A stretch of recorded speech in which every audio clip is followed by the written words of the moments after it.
For almost 11 years, we've been tracking one of the largest gun control schemes ever proposed. With the power of 116 different countries, all pushing for global disarmament, we are of course talking about the United Nations' infamous Arms Trade Treaty. Now, last year I attended the annual Conference of State Parties of the Arms Trade Treaty in Geneva, Switzerland for the very first time. And I made it crystal clear what the American people's stance was. The simple fact is that your government cannot keep you safe. It is neither their desire nor their objective. They seek only your obedience and subservience. Good men of the world, if you have arms, don't give them up, no matter what people here might say.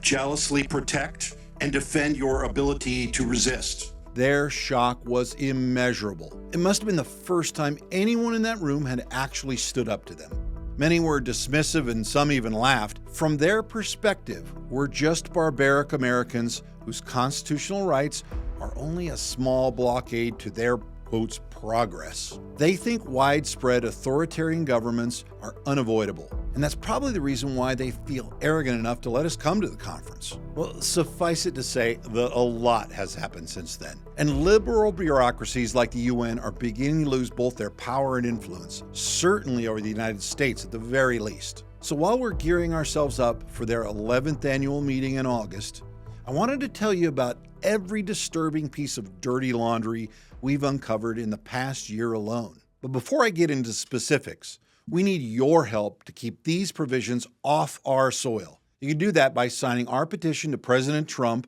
to recognize this issue and cut all U.S. funding to the Arms Trade Treaty. Now, right off the bat, I want to be clear, the treaty hasn't yet been implemented in the U.S. Kind of. It's been stuck in the Senate's purgatory, waiting to be ratified ever since Obama's Secretary of State John Kerry signed it in 2013. But our signature on that document still meant something. It held us liable for the ATT's provisions under international treaty law. Now, President Trump unsigned the document back in 2019, so luckily we aren't held to those standards anymore. But another radically anti-gun president could easily put us right back under the threat of these provisions. What were those provisions, you ask?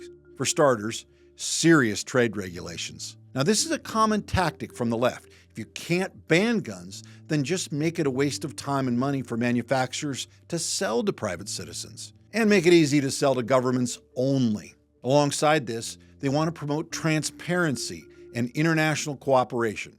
Pretty vague, right?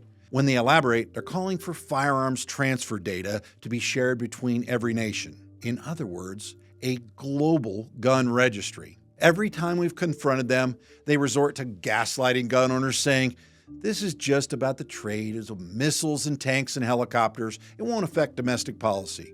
But I know better. I was born during the day, but not yesterday.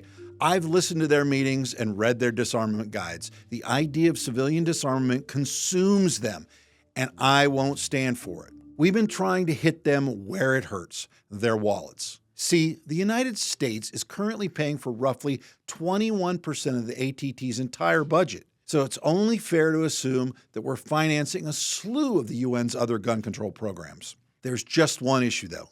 The U.S. is legally barred from funding the UN's gun control schemes. The Consolidated Appropriations Act of 2016 states, quotes, none of the funds made available by this act may be obligated or expended to implement the Arms Trade Treaty until the Senate approves a resolution of ratification for the treaty. We can pay the salary of our ambassador to the ATT, but until it's ratified by the Senate, that's it. Well, during DOJ's recent scrub through our entire government's finances, we got just the evidence we needed to prove that these globalists don't play by the rules. Our research team here at NAGR dug through the paper trails to find our government was using USAID to add your taxpayer dollars to the ATT's piggy bank. The money is funneled through more than 4 layers of NGOs, those are non-governmental organizations, to cover up where it's coming from and where it's going. It's a shell game, where sleight of hand is how they hide their nefarious agenda. The organization directly receiving USAID funds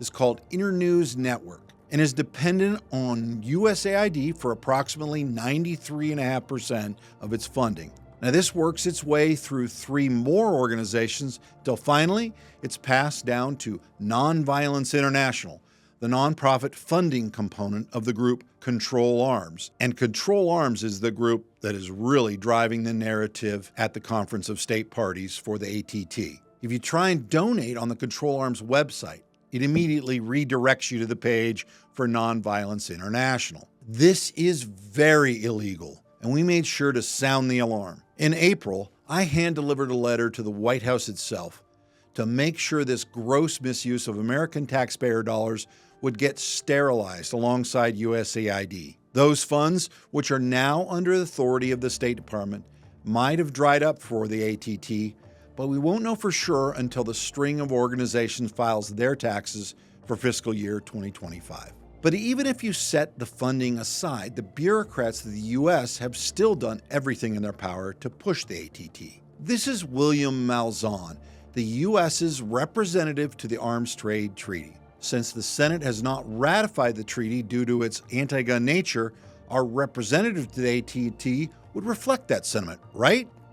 Wrong. After my speech last year, this Obama-appointed pencil pusher came up and told me that I'm wrong, and he believes the government should have a monopoly on the tools of self-defense. He then has the audacity to tell me that he himself helped draft the first version of the ATT. It's absurd that a man directly defying the will of President Trump would be allowed to operate under his administration, so we used our platform to call him out, demanding that Malzahn get a pink slip. Now, so far, we don't know anything for certain, but Malzahn was nowhere to be seen at the preparatory meetings for this year's conference. If it does turn out he's been replaced, he still wouldn't be the only angry bureaucrat. Just a couple months ago, the Supreme Court handed a massive 9-0 decision in favor of gun manufacturers when they were targeted and sued by the country of Mexico. What does this all have to do with the UN? When the lawsuit was first filed, we noticed Mexico's demands were nearly a word-for-word copy of the ATT. And after a little more digging, we found out that there were multiple amicus briefs filed by individuals with close connections to the UN. After that, UN programs started to directly comment on the case itself. Here's a quote straight from the United Nations Office of Drugs and Crime. This case exemplifies the illicit nature of a firearm transfer and circumstances in which weapons could be used to commit human rights violations, which fits into the broader trend of engaging the concept of complicity in developing legal standards for corporate accountability. They couldn't get the ATT passed through our Senate, so they tried to use our most progressive system, the courts. But remember, even if the justices don't have to worry about typical political fears like re-election and fundraising, they aren't immune to the influence of their citizens and culture. We amplified your voice by gathering like-minded lawmakers on the steps of the Supreme Court to make our position clear. The American people will not tolerate this unconstitutionality. And what do you know? Even the leftist judges got on board, and a unanimous decision was served to Mexico. And that, my friends, is why we keep fighting. The globalists at the UN think they can chip away at our Second Amendment rights, but they're the ones losing ground. As we gear up for the 11th Conference of State Parties, which is just weeks away, we need you to stand with us. Make sure to sign your petition to President Trump using the link in the description below and share this video. And let's send a clear message. The American people will never surrender our rights. Stay armed, and thank you for watching.